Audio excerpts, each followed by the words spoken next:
get started. Good morning, everyone. Welcome to Higher Moment Mastermind. We're delighted to have you here.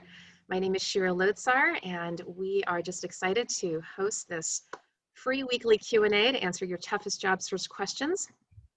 Just a little bit of housekeeping here, a little bit about myself. I'm an association recruiter. I'm also a career coach and a branding expert. I write resumes and LinkedIn profiles and help folks with networking and interviewing. I'm also the co-founder and volunteer of boomerworks.org, and we inspire people, professionals age 50 plus, to re-career into self-employment. And we are joined by several guest experts today. Julian Bois, who's an executive recruiter in accounting and finance.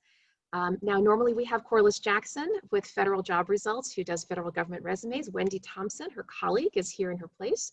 Hi, Wendy, thanks for joining us.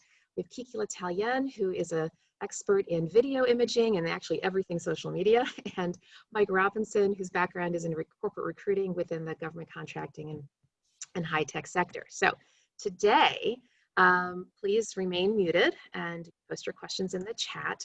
We are going to begin with a 5-minute breakout room, and in your breakout room, you're going to identify your group's top job search question. You can actually figure out a couple if you like, and then make sure to assign a scribe who will then put your question in the chat box.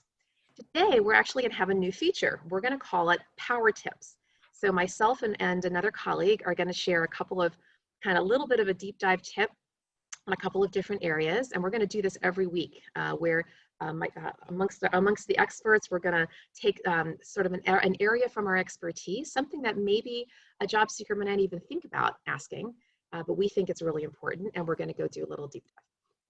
We'll then have an open Q&A, and the recording of this Q&A, the recording of the whole session, is going to be posted on my website here at purposefulhire.com/higher moment mastermind. So, and after that, we will be doing the 15-minute speed networking, which has really received some rave reviews. So we do encourage you to stick around from that for 10 to 10:15 East Coast. So we're going to actually start with the breakout rooms, and if you give me just a minute here, I'm going to put everybody into breakouts.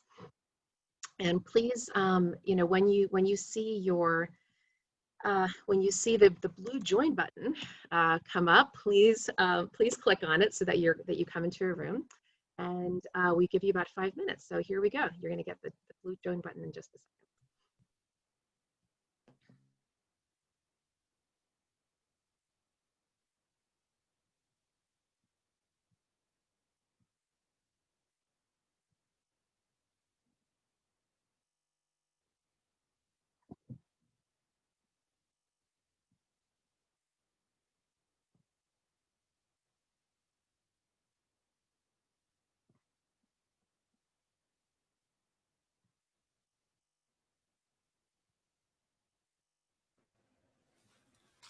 I always try to figure out if I should join at this point or not. I think it's great. I mean, you're certainly welcome to, because I think it might be interesting for you to hear what the questions are.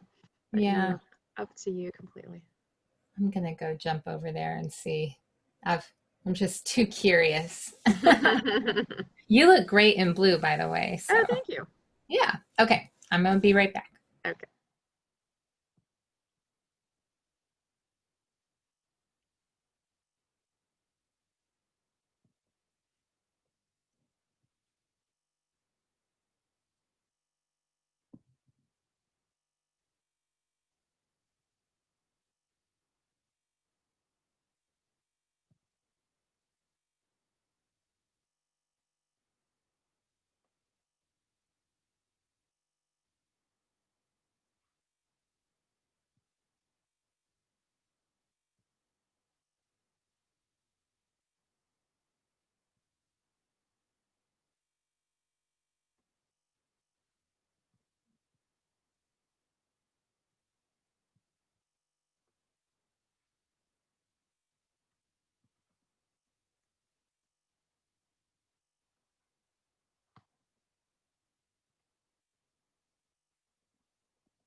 Hi, John. Everyone is in the breakout rooms for a couple more minutes to go for questions. So I'm going to assign you to one.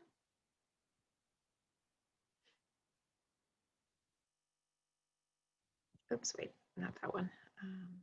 This one.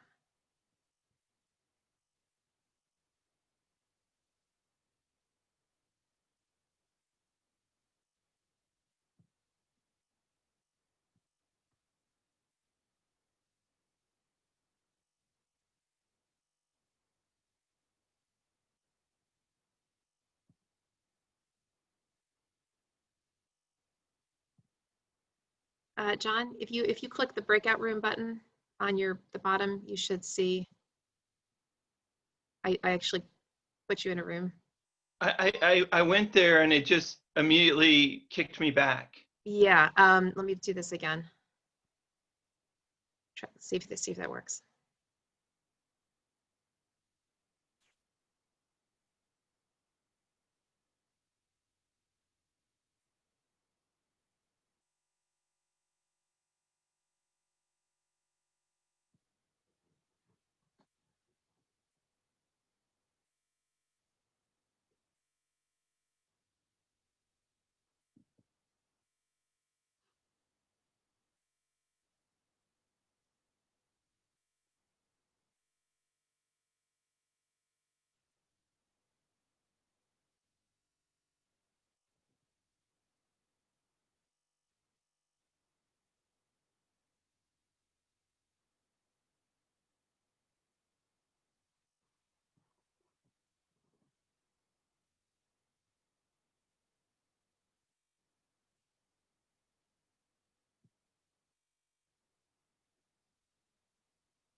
Julie, that's a great virtual background you have. Makes me want to be there.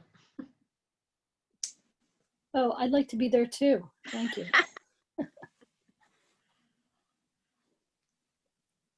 I like the one that I've seen where people have the swaying palm tree. That's a cute one.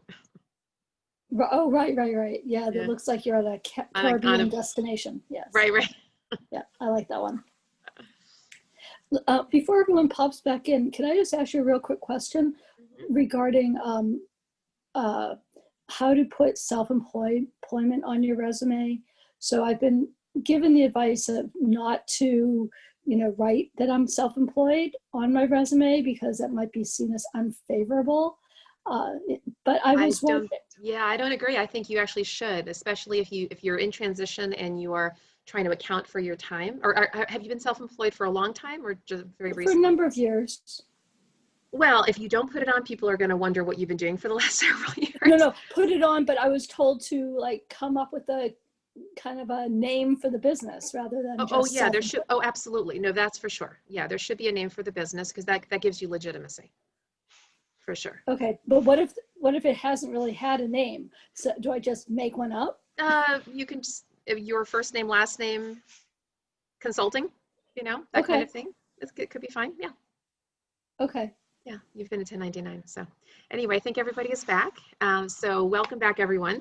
So go ahead, and if you have a scribe, go ahead and start putting in your questions in the chat box. And before we get to those questions, we're going to go over a couple of power tips. I'm actually going to start with Julian. Julian, if you want to raise your mic. Julian is going to lead us in a quick power tip around salary negotiation. He's going to share a couple of tips around that, and I'm going to actually follow up on the back end with a second tip. So Julian, do you want to share some thoughts around this topic? Sure. So around salary negotiations, what's been interesting, what has been introduced more into the mind of people around the country is started with the leadership in New York, where it's almost illegal to ask for your salary history. But deeper than that that makes us think about, well, how relevant really is your salary history compared to the job that you're interviewing? And really, it is not.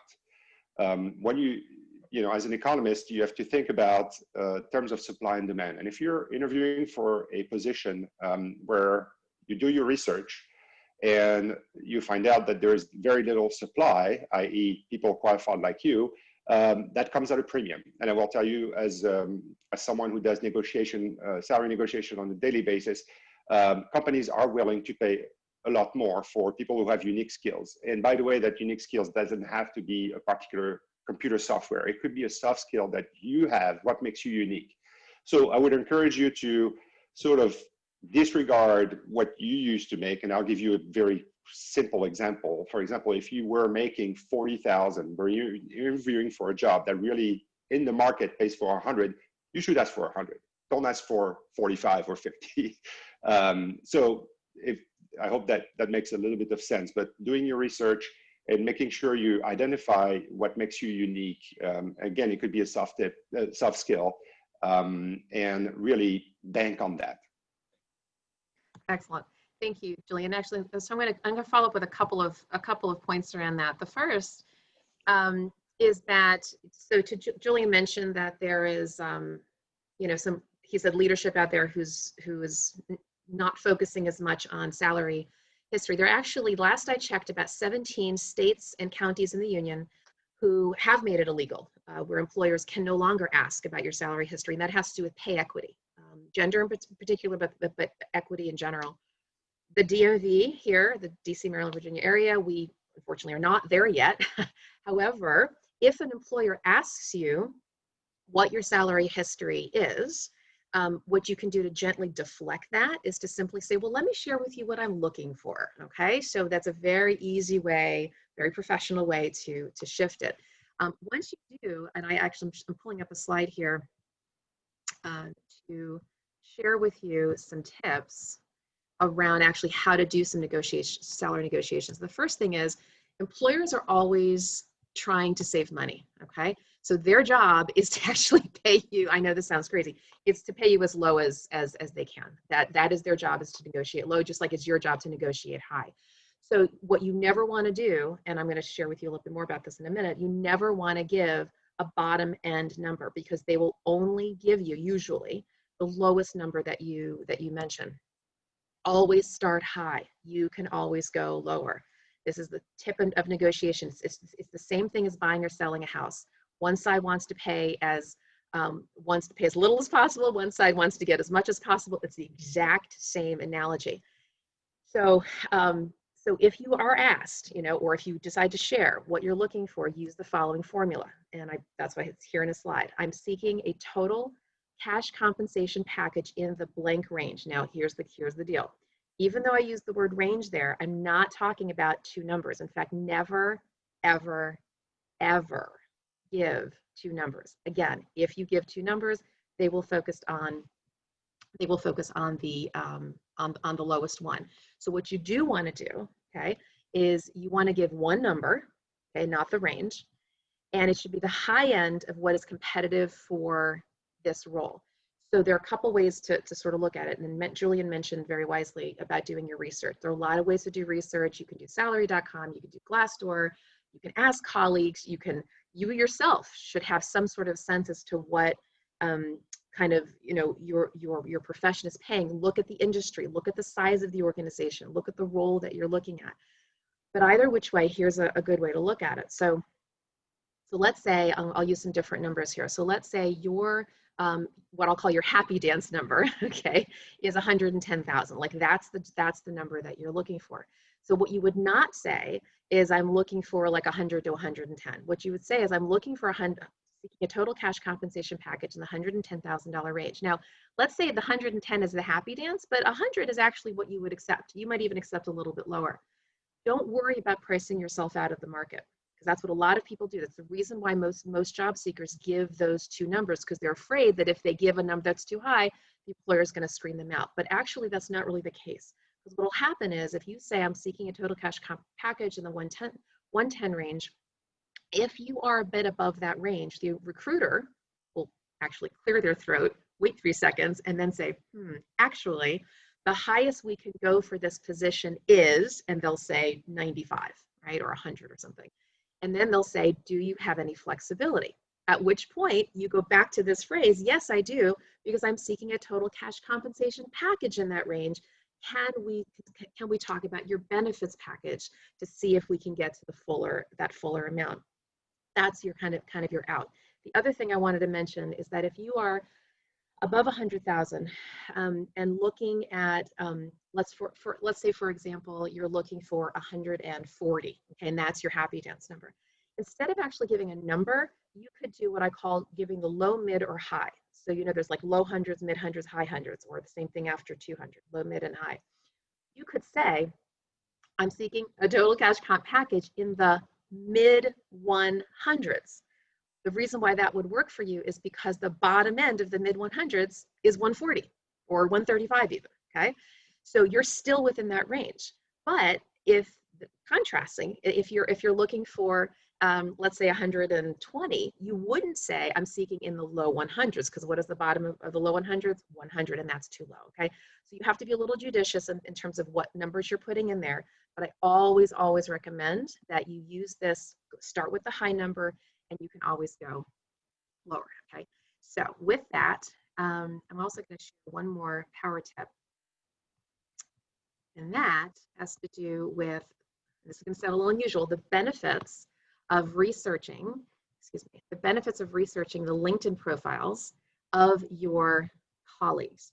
A lot of people don't actually realize how important that can be. You think, why in the world would I try to look up my colleagues? Aren't I supposed to be trying to find hiring managers and recruiters? Yes, you are. But you have a hidden in plain sight collegial pool here who could absolutely help you with your job search. First of all, you can create a marketing list, and I'm going to share my screen in a second and show you specifically what I'm talking about. You can create a marketing list based upon the companies that your colleagues are working at. In other words, if they have that job title and they've had that job in other companies, likely those other companies hire people who do what you do. Okay, but it's hidden in plain sight, but we can find it on LinkedIn. You can connect with that individual just in the spirit of collegiality, saying, hey, so-and-so, I'm expanding my network within the software engineering field or the events world or what have you. Would love to explore mutual synergies. So you connect with that person, maybe even have a Zoom coffee. And then once you're first levels with them, you can mine their contacts for new connections. So how do you do this? So we're going to go here to LinkedIn. And you're going to use, this is just one of many, many ways that you can use the search bar, which is in the upper left-hand corner. Now, I'm going to actually pick a very specific profession that is very relevant right now. As we know, the events industry, the hospitality industry has been completely disrupted, and a lot of event planners are actually have to change careers. And there is apparently a new profession called an event technologist. I think it's not completely new, but it's becoming more popular. There's some people who are getting certified as, I think it's called a digital event specialist. In any event, let's say you are looking to change careers. And this technique, again, could work for everybody, but I'm bringing up one that I think is very relevant. So what I would do is I would actually put event technologist in the search bar, okay? And what comes up are all of these event technologists, okay? These people who have been doing this kind of work. So maybe I would click on Amanda and I would see, where does she work? Oh, she works at this company called Meeting and Incentives Worldwide, right? So that says to me that this is a company that hires people just like that. So I would click on the logo of that company, visit their website, which is right here. You could also click on the employees over here and see who works there if you wanted to, to network and to figure out if there are opportunities there. And again, the website itself might have opportunities, and not for nothing, in the event technology space, it's burgeoning, right? So where the venue side of things isn't really as hot, the digital events is incredibly hot right now. So that's something for you to consider. And again, you could connect with Amanda and say, hey, looking to expand my network within the event technology space. Would you be open to connecting to explore mutual synergies? If she accepts your invitation, write her back.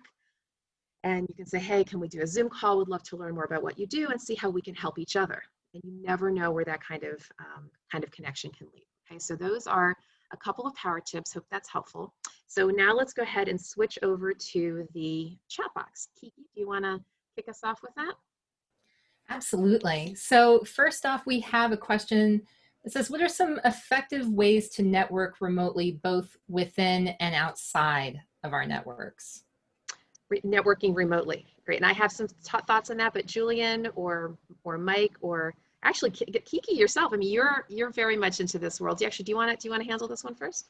Yeah, absolutely. So I would say the first thing I would do is go out and do a little bit of research. Research seems to be the theme of today, by the way, but I would go out and do a little bit of research and look in places like LinkedIn and Facebook for groups that are centered around your industry or even the type of job that you have, because a lot of times those types of groups will be able to talk about opportunities that are available, share tips and advice, and you can actually create a lot of bonds through that. So whether it's Facebook or whether it's LinkedIn, I think that that's a really great way to start looking to expand. And of course, the one thing I'll say about that is just like if you were showing up in person within for a networking event, you have to actually talk to people. You have to engage. So if you join a group, it's wonderful to sort of lurk for a little bit to figure out what kind of group is this, but reach out, ask questions and engage and provide value back. And then in that sort of exchange, you're going to be able to build the relationships that provide value to you. Yeah. And KiKi, along those lines, in terms of engaging, I know that you are the expert in video imaging and how we show up on video, and you've been great in sharing tips with us. I think you would probably also have some advice around how you physically show up for those networking events, because the first impression is a lasting impression, and because all of our technology looks a little different, our backgrounds, our lighting, our clothing, our hair, and everything, it looks different. They're making that first impression, I think you would agree, is really, really important. Any advice you want to give to folks on that, especially in a networking situation? Yes, be approachable. And you know, just like when you show up in person, think about what is in this frame. Think about, you know, when you show up in person, you put on a smile, you try to look I hope, you know, you try to look approachable. And whenever you're thinking about showing up online, the appearance that you're putting out there, people, if you are backlit and more light is coming from behind you than toward your face, they can't see your face. They can't see if you're grimacing or if you're smiling at them. And so you want to make it super easy for them to read the nonverbals, the expressions on your face. Make sure your lighting is lighting up your face. And look approachable, a wave, a smile, you know, that those are the cues that we have as human beings to say, I'm safe, you can talk to me, and I will be happy to talk back to you. So everybody needs a little bit of reassurance. And so showing up with the right attitude and helping people visually to see that you're a kind person that might be nice to them will go a long way.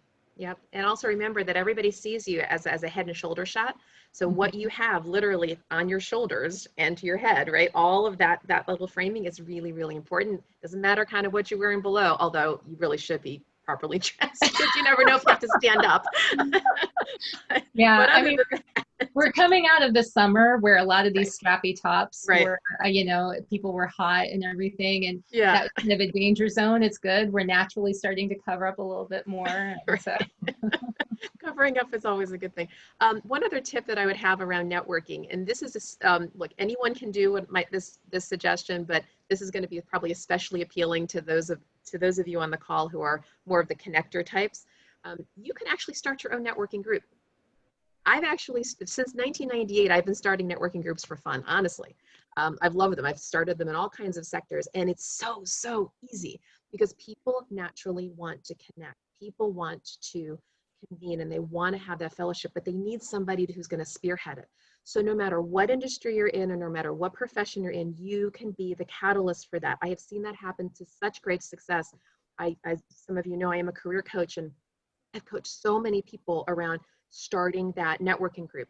I'll give you a very quick example. I can say this publicly because she's mentioned this publicly. There was a woman named Mina Dyack, and she used to be the head of communications for the American Public Power Association, and we coached, and she wanted to expand her network, and she wanted to get more known as sort of an entrepreneurial thinker within the association community. And so I coached her in how to start a group And she started one a few years ago. It was called ACE, Associations Catalyzing Entrepreneurship. And it was a monthly group, and she ended up bringing speakers in, just people who were entrepreneurial in the association world. It took off like wildfire and became so popular. KiKi knows what I'm talking about here. It became so popular that another group called Association Success heard about it. They started partnering with her.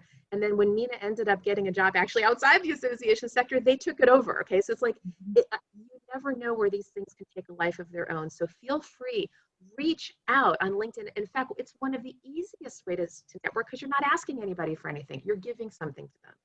I don't care what you do. If you're a lobbyist or a meeting planner or a financial analyst, whatever you are, you could go to LinkedIn, look up those colleagues and say, hi, colleague, I'm looking to start a peer networking group for financial analysts, for software engineers, for whatever we are. Would love to connect with you and see if you'd be open to joining our group. My goodness, what a warm, wonderful, authentic giver kind of a thing. Who would say no to that?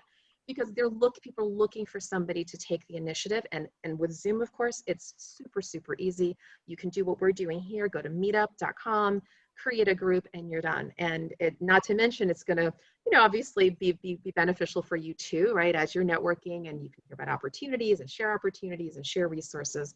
It's just a really neat way to network. So that's a really long answer to that question.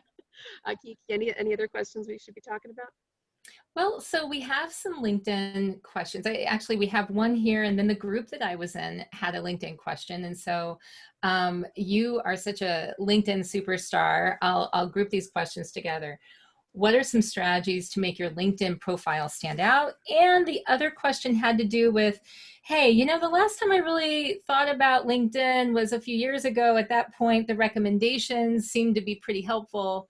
Now, should I go back to my colleagues and ask for those testimonials, ask for those recommendations, or is that an old thing? Is that done? Okay. So let me address that one first, because that's the easy one. Actually, before I even address any of that, I do want to let you guys know I am conducting an advanced LinkedIn training class on October 3rd. It's free. It's with Career Confidence. So go to career-confidence.org. I'll be putting it up on a slide later, but career-confidence.org. Go to the Fairfax County link, and it'll be Saturday, October 3rd in the morning from 9 to 12, and 2 hours of intense everything you just asked. Okay, but anyway, let me address recommendations first. Yes, they are incredibly important. In fact, the power of testimonials cannot be understated. This is or overstated. It is so important not only to have recommendations, but to have recommendations that relate to your brand. Okay, and I'll give you a very quick example. So in addition to being a career coach, I'm also a recruiter. And I remember once I was recruiting, and I was looking up somebody's LinkedIn profile, which a lot of recruiters do. They will go to your LinkedIn profile top to bottom and see what you have there. And I remember I was looking for someone, I think it was in a marketing role, and I was looking for somebody who's very strategic. And I was looking at the person's recommendations. And the person had lovely recommendations, but you know what they all said? Oh, Susie Q, she's detailed and organized, and that's lovely, not strategic. Okay, now maybe she wanted to be seen as detailed and organized. In fact, so maybe my job wasn't for her. But had she wanted to be seen as strategic, I would never have known that. If anything, it said to me, oh, this is more of a task-oriented person. So as you're thinking about your entire brand on LinkedIn, which is a whole conversation unto itself, be thinking about how you want to be perceived, what value proposition you want to put out in the market, and then what kind of recommendations you want to get to support that brand. So when you go to, so I'm going to start screen sharing again. When you go to LinkedIn, okay, so first of all, let me just do the technical side of this. So KiKi, I'm going to use you as the example here. So first of all, you can only get a recommendation from someone that you're first level connected with, that you have to be. So let's say I wanted to get a recommendation from KiKi. I'd go over here to the more, first open up her profile, go to the more button, and there's two buttons here. One is request a recommendation and the other is recommend. So I would go to request a recommendation.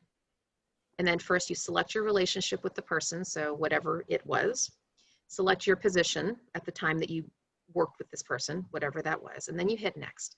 Now, LinkedIn automatically gives you this very generic, hi KiKi, can you write me a recommendation? Well, that's lovely, boring, and vanilla. That's not going to tell KiKi anything about what I want her to say. So I wouldn't start here, actually. I would actually write KiKi first. I'd email her, maybe call her, say, because of course I'm only going to get a recommendation from someone who I have a relationship with. So I'm going to call her or email her, say, hey KiKi, I'm looking to, top grade my LinkedIn. Would you consider writing me a recommendation? And if so, would you consider speaking to the brand that I've already established on LinkedIn? And she'll say, of course. So she might say, well, what do you want me to write? So I could either point her to the about section of my profile, which I'm going to talk about in a second.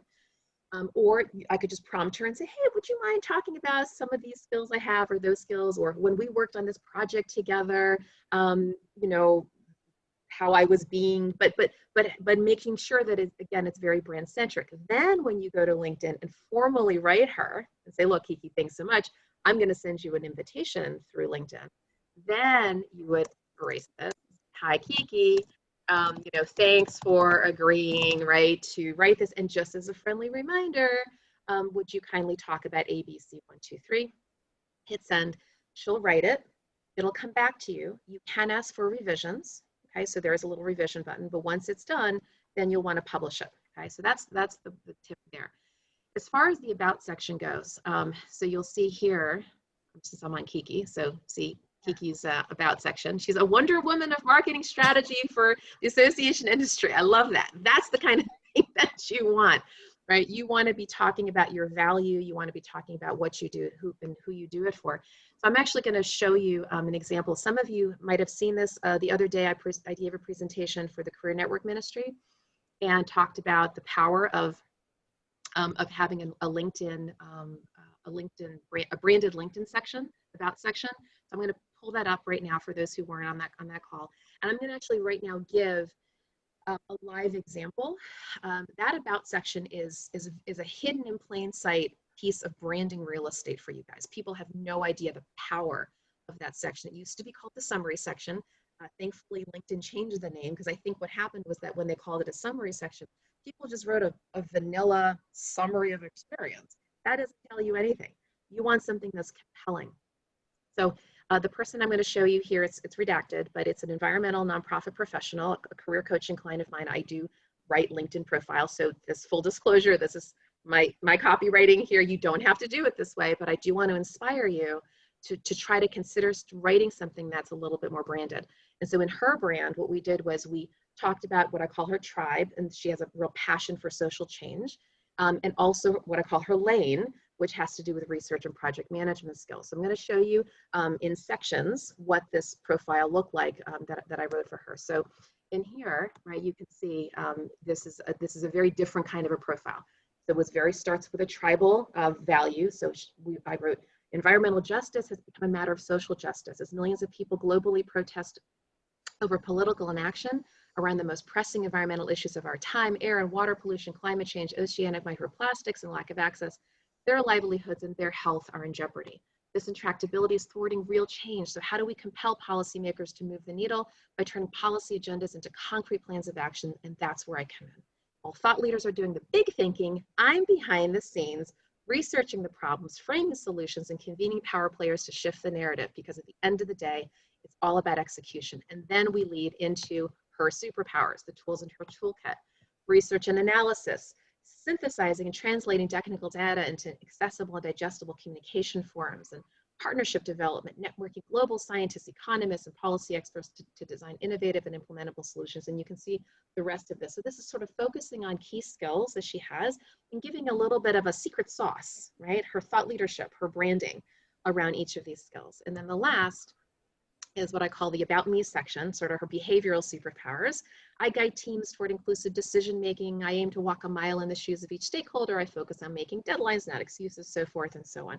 Again, this is an example of something that you can do. Highly recommend that you think about how to top grade your branding in your about section. Whatever you write, make sure it is compelling. Yes, you can use, and actually should use, first person. You don't use first person on your resume. You can and should use it on LinkedIn, because LinkedIn's actually wanting you to do that. And in fact, when they first started with this section, they used to have a little gray box and it said, I'm passionate about ... They prompted you to actually say that. And I kind of jumped off of that and started doing these summaries because I think that it's really important to let employers know what your value is, who you serve, how you serve, why you serve. It's almost a bit of the answer to tell me about yourself. You're writing that in here. So if you get really crystallized on your value, it's going to make it so much easier, not only for the employer to understand who you are before your interview, but then even during your interview, you can riff off of this and have a much better branding situation. So hopefully that helps.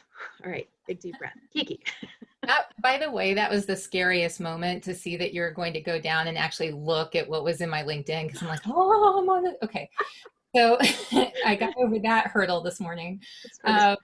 So here's this. How do you combat ageism, your overqualified comment? How do you overcome that? I'm going to be silent on this one because I have lots to say. Julian, Mike, Wendy, any comments? Just a quick one. I did happen to meet, and this is just an interesting story. So I met an 83-year-old who's she listens to audio files and she's a good transcriber, and she has several clients, and she's busy all day long. And so that's just an example of someone with unique skills. So focus on your unique skills and what you can do for a company, and express that in your cover letter or in an email to someone. And then as Julian mentioned earlier, those unique skills really are what they're looking for. So that can really be the ticket for getting the job you want. Great, thanks, Mike. Julian, any thoughts?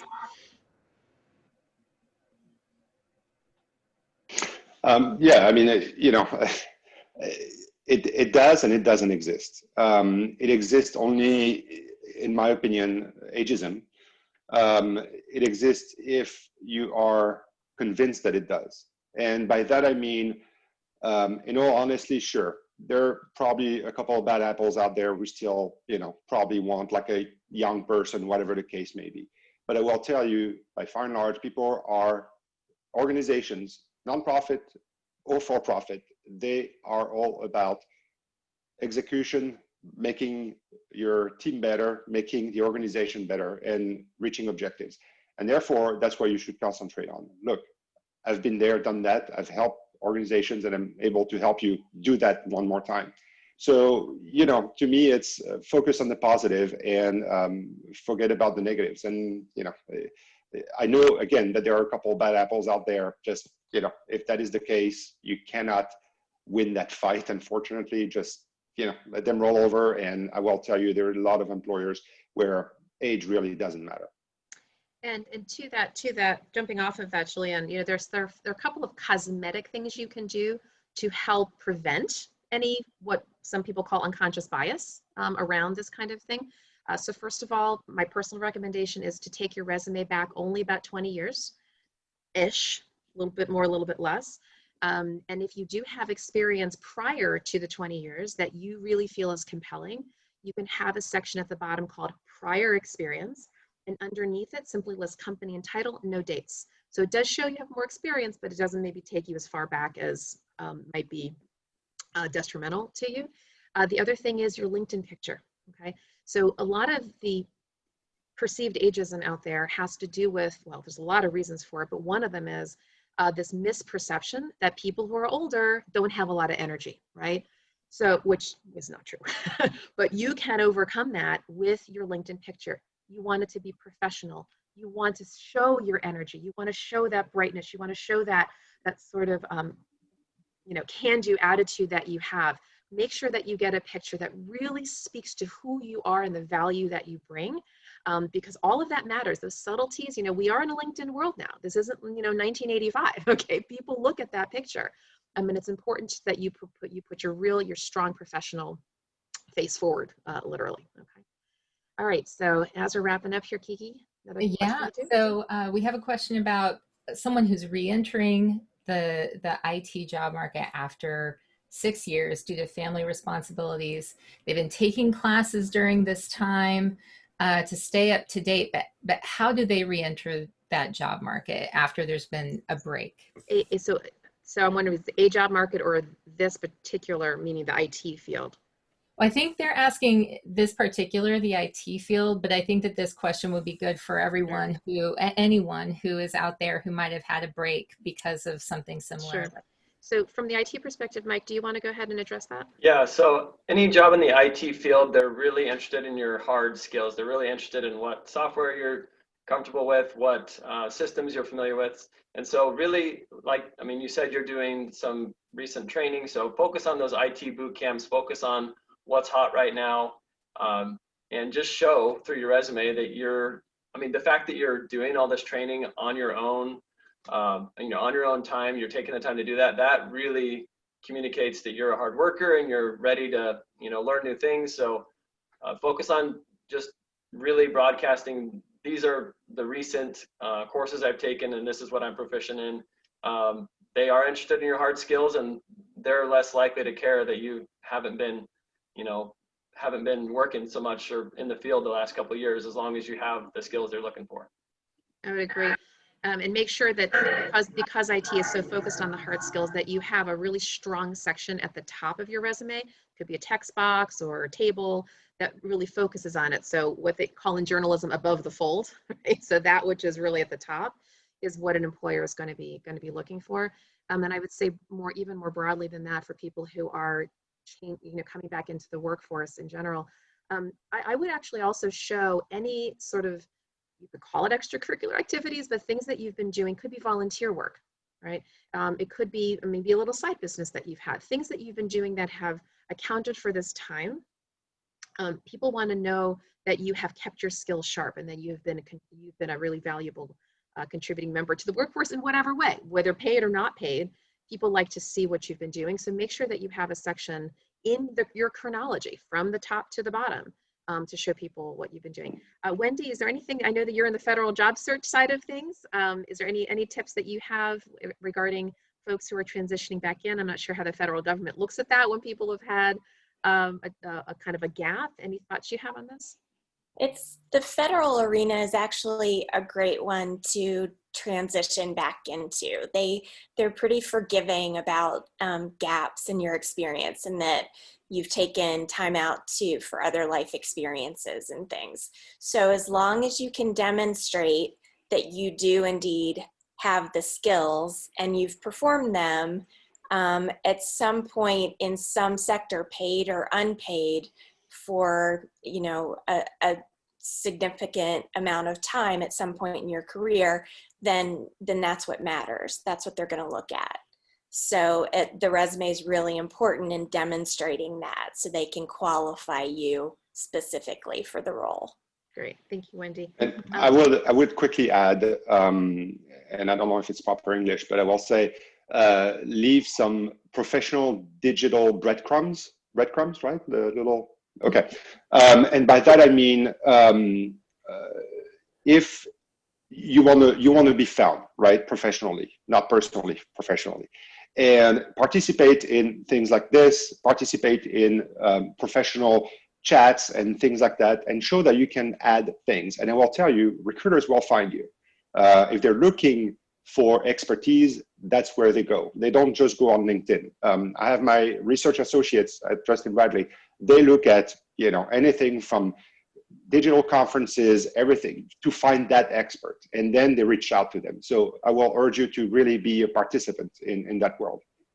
And you know what else too? Thank you, Julian, for that. Just to jump back to my earlier tip around connecting with colleagues, there's another reason for that, and it's kind of along the lines of what Julian was mentioning.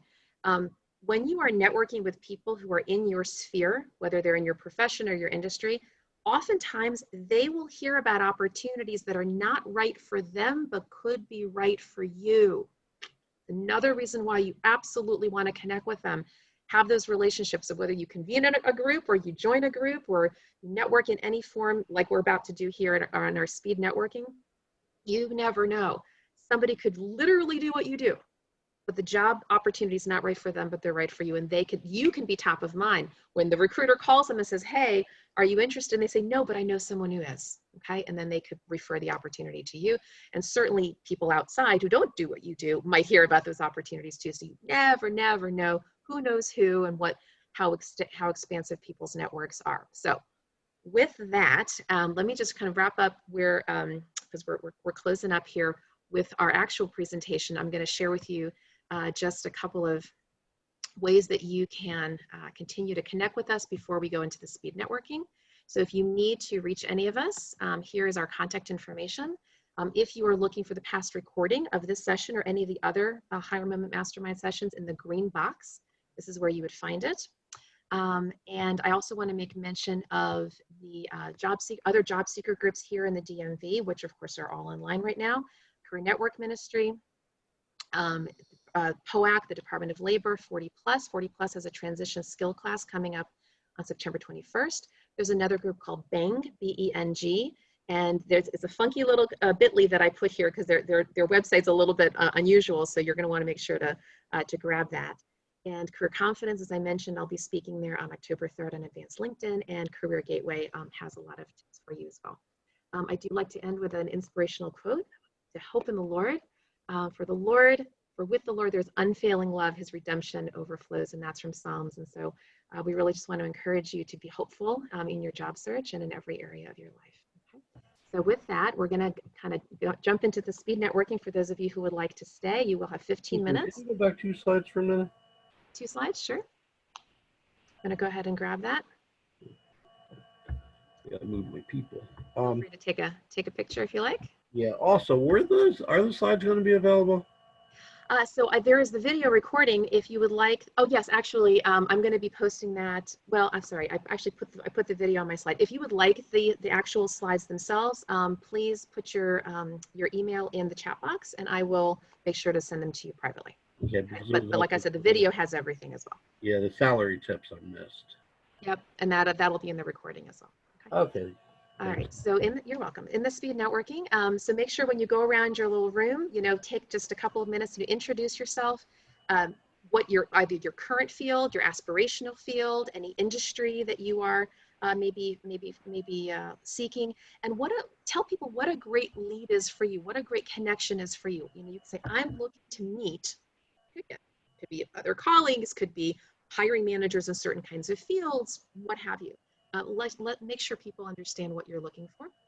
And if you have a lead for them, please be generous and share that. And I really encourage you guys to put your email in the private chat box. Going forward, I'm actually thinking of creating a Google form, a spreadsheet, where everybody on Higher Moment Mastermind can put their email address and the kind of jobs that they're looking for so that you guys can stay in touch. So stay tuned for that. Anyway, so let's go ahead and do the breakout rooms. Give me just a minute here. All right, all right, so here we go. You should be getting the blue join button.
turn my connections into advocates for me as I pursue my goals and my opportunities.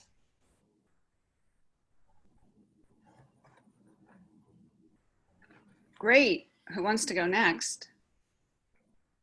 I'm Greg. My lane would be, I'm a program analyst for a government contracts. My tribe, I guess, would be large government contractors or the federal government. I'm trying to break into the federal government. Hey, Greg, make sure that you, sorry, I'm just popping into different rooms here to see if I can help out. Do you make sure that you connect both with Mike Robinson, our expert, because he's from the government contracting sector. He used to be a corporate recruiter. Okay. And also with Corliss Jackson. So Wendy Thompson was replacing Corliss today. But if you look at the slide, that last slide that I just mentioned, Corliss's information is there. So those are two really helpful contacts for you because they're squarely in your space. Okay. Yeah, I've contacted with Corliss, and she's been very helpful. I actually got her book. I got the Kindle version, so I'm looking at it online, and then I bought the paper version, which is coming in a few days. Yeah. So. Yeah, Mike's really helpful too on the GovCon side of things. So. Okay, great. That's good. Yeah, I just applied for a great TSA job, which was a contract that I was on as a contractor. So now I'm trying to get on it as a Fed. So. Hi. My name is Kathy, and I'm new to this. And I guess my lane, I'm a certified public accountant and a controller and CFO. My tribe would be, yes, accounting and finance for not-for-profits. And I am just seeking a opportunity within that field. So not to keep focusing on my colleagues here, but Julian, who's the expert, yeah, he's an executive recruiter specifically in your space. So okay. please introduce yourself to him and send him a note. I'm sure he'd be delighted to talk to you. Thank you. Sure. Great. Okay. Well, I guess I'll jump in. My name is Cynthia Drew, and yeah, so I have a finance MBA, and so I do FP&A work. I run financial models, do valuations, work with business heads, helping them understand the drivers of their business and evaluate new opportunities. My lane historically has been in financial services and technology in the trading technology space, but I continue my education. I'm now on the West Coast. I do a lot of work in the music industry, and also now in the film industry. I'm writing a screenplay and have taken some film finance courses. So so my industry is broad, but the majority of my experience is in financial services and technology. So again, definitely you should connect with Julian. Again, you both are in the finance Great. space. I'm sure he'd love to talk to you for sure. The other person, since you mentioned your sort of film kind of background, there's a guy, his name is Dan Schneider. Now, he's in New York, but he actually spends part-time on the East Coast and part-time on the West Coast. When he's on the West Coast, he actually is in the sort of film industry, and he's a connector's connector. I'm telling you. Yes, I know. I actually know Dan Schneider. Yeah, I actually found out about this because of Dan. That is hysterical. Okay, well, there you go. So you already know Dan. So like thank you for that. Everybody. That's pretty funny. That's good. Has everybody gone around the room? Has Claudia shared yet? Tammy? Yeah, I went first. This is Tammy. I'm not sure if we've heard from Claudia. Claudia, you're on mute if you wanted to speak.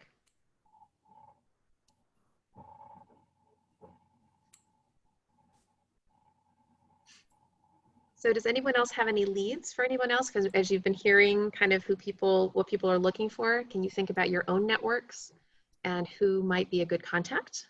Somebody that you know that does something else that might be a good connection? I just wanted to say, Kathy, so Kathy and I seem to have similar, right? But you're on the accounting side, right? I'm on the analytical side. I mean, a lot of things come up here that are like more accounting than they are FP&A. Are you strictly not-for-profit, or do you do things outside of there? Because yeah, I have, my experience is in both fields, Yeah. but I spent past 20 years working in not-for-profit, and I Yeah. was at one organization. So, but then I've had, maybe a few years in for-profit. Got it. Mm-hmm. And you're in Virginia, so you're looking for something local in Virginia, right? Or Virginia, DC. Yeah. Yeah. I Although was in these Maryland days, for a little while, but that's employers are so remote oriented these days. Yeah, I was just going to say that. Absolutely. Yeah. That's even better. Yeah. So there's opportunities that come up. Exactly. So, yeah. So, Shira, you said that, I guess everybody put their email in the chat list. Go ahead and put your emails if you're comfortable, to share your emails with each other. And if you want, you can put that in the chat box, and everyone else can grab it. In the future, like I said, I do want to create some sort of mechanism for people to sort of have a spreadsheet, with almost like our own version of LinkedIn, sort of, where we can connect with each other, because I think there are some connections that people make here that are just rich, where you guys can go off. In fact, Cynthia and Kathy, you may just want to go have a Zoom coffee after this. Yeah, I was just going to say, yeah, Kathy, I just sent you my email. So it sounds like we have a lot in common. Yeah. Oh, great. Thank you. Shira, this is Tammy. I have a question for you, and it might be a little bit general, but I'm feeling like I've hit a wall this week just in terms of getting a lot of information about recruiting in general. And I'm just curious why, if there are jobs out there and companies still want to hire, and these are legitimate jobs, right? They need to fill these positions, and virtual recruiting is a thing now. Why isn't recruiting in general more transparent and quicker? Because I found in the past, just getting on someone's calendar to actually be scheduled for an interview was a reason why, and then getting that person to decide, yes, I'm going to take candidate A versus candidate B was a thing. And now it doesn't seem like that's so much of an issue or a hurdle anymore. So I would think that recruiting would be easier, other than the fact that, there are a lot more people looking for those. Well, this is it. This is it. So what a lot of people, what we need to realize is that in the recruiting field, if you will, there are a lot of different ways that it's done. Depending on the size of the organization will determine, number one, is there even a recruiter? The only companies that actually have recruiters, formal people who that's what they do for their whole job, are companies who have, I would say, several hundred employees or more, and usually more than that. Less than that, it's normally the HR person. And the HR person is stretched super thin because they're a generalist, right? They're doing payroll and benefits and everything else. And even recruiters themselves, when they have that full-time role, they could have 30 to 50 open positions on their desk. And it is very rare to find a recruiter who is able to manage their schedule well enough to have what we call a really good candidate experience, where they're constantly letting you know what's going on and responding to you. This is a bane of recruiters' existence. This is a it's a big challenge for them, because they have hiring managers that are just constantly breathing down their neck and to fill these roles, and they're trying to scramble, and they're trying to find the purple squirrel, and it's a very complex situation that a lot of people just aren't aware of how much pressure these recruiters are under. So I wish it were better, but I haven't really found a lot of situations where it's a very streamlined, as streamlined as a candidate would want it to be.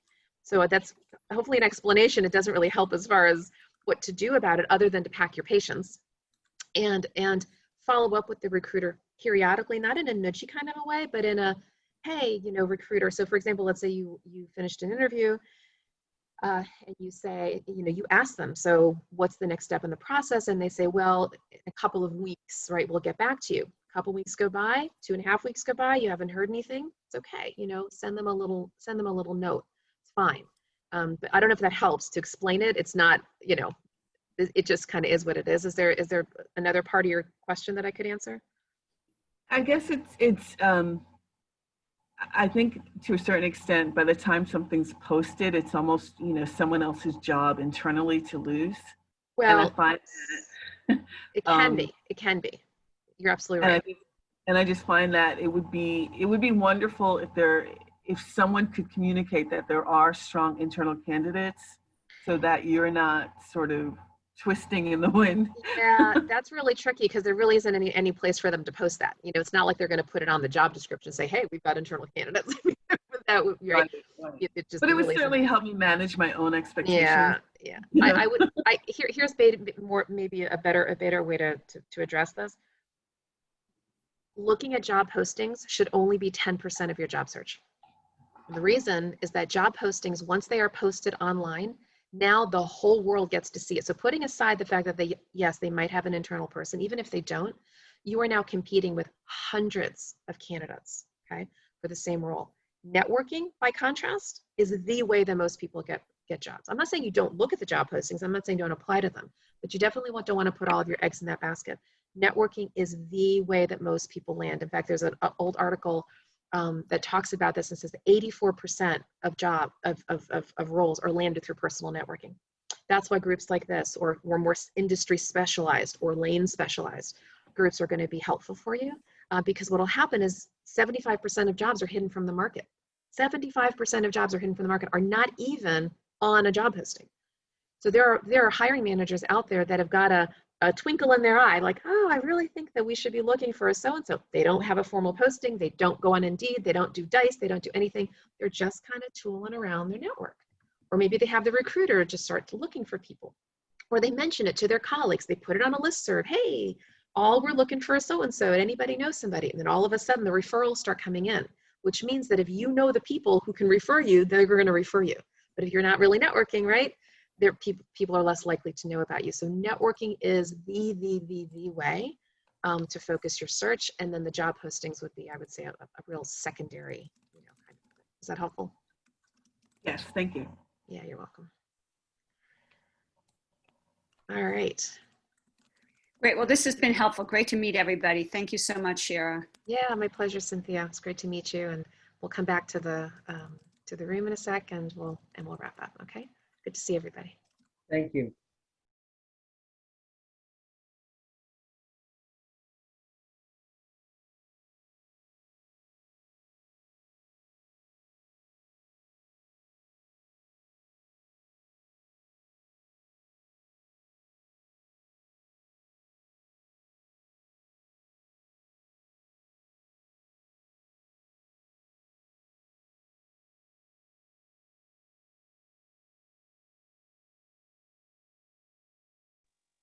There are a few of us still left on the call after the hopefully was a rousing networking situation. Oh, here we are. Everybody's coming back here.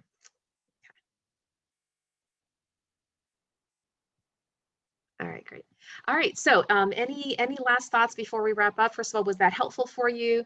Anything you want to share about your experience, what you learned, any tips you want to give anybody? We're certainly open to hearing.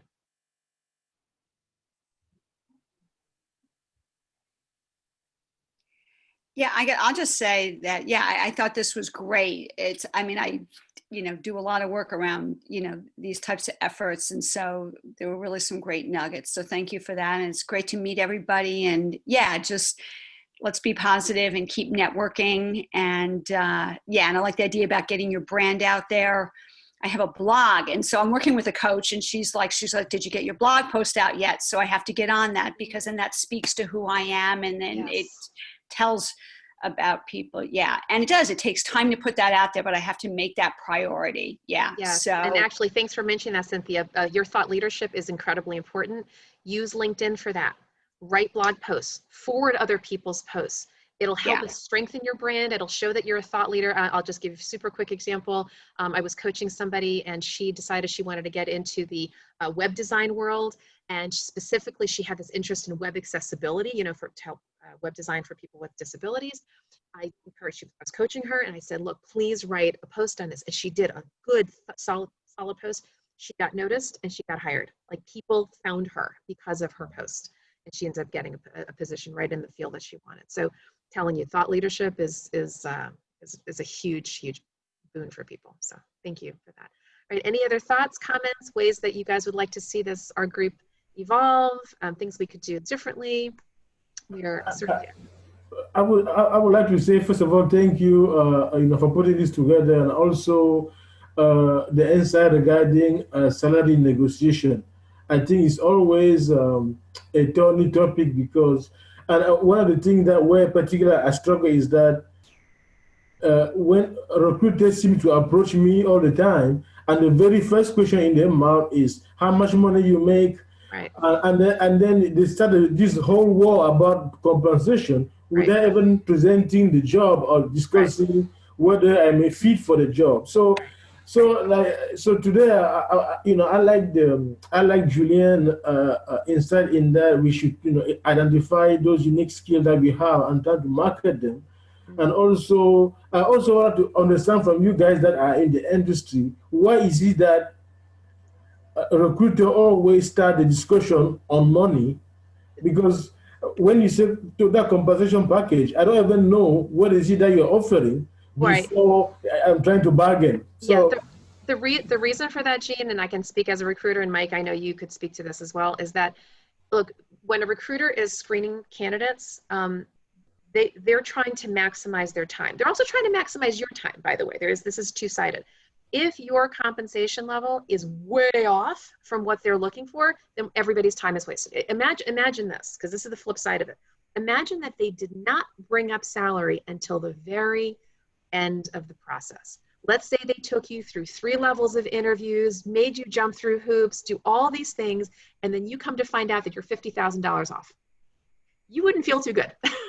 No, I wouldn't. I realize it's not the most fun thing to talk about at first, and yes, there's a pro and a con to it, but at the same time, it's to your benefit that you know that you're within the right range. So there's kind of a two sides. So hopefully that helps. Yeah, it does help, because I mean, now I would ask the range. Then if you are not willing to share the range, then it's also them all around them. Yeah, and that's a tricky part too, because most employers kind of try to keep that close to their chest. There is becoming a new wave of employers who are starting to share that information up front because of equity issues, because of exactly the thing that Jillian and I were talking about, where it's, because when you ask a candidate even what they're looking for beyond what they've made in the past, it still does put them in puts the candidate in a bit of a disadvantage. And so some employers have started to say, look, this is our target compensation. Is that right for you? Most still don't do it that way, but some are. If they're not, again, you kind of got to go with the flow and at least, like I said, start high. You start on the higher side, let them come back to you and say, well, actually, we're a bit off. And by the way, if the number that you throw out is 50,000, I'm saying 50 just because it's a big number, but is $50,000 off, it's not your job to begin with. So it's okay to price yourself out of the job in that way, because otherwise, if you're like $10,000 off or 15, that's still usually a workable range where benefits and bonuses and things kind of round it out. So it's okay. Start high, a comfortable high number for you. You can always walk them down. And that is true even when you are doing the application online, because more and more when you do application online, they always ask like, how much money do you want to make?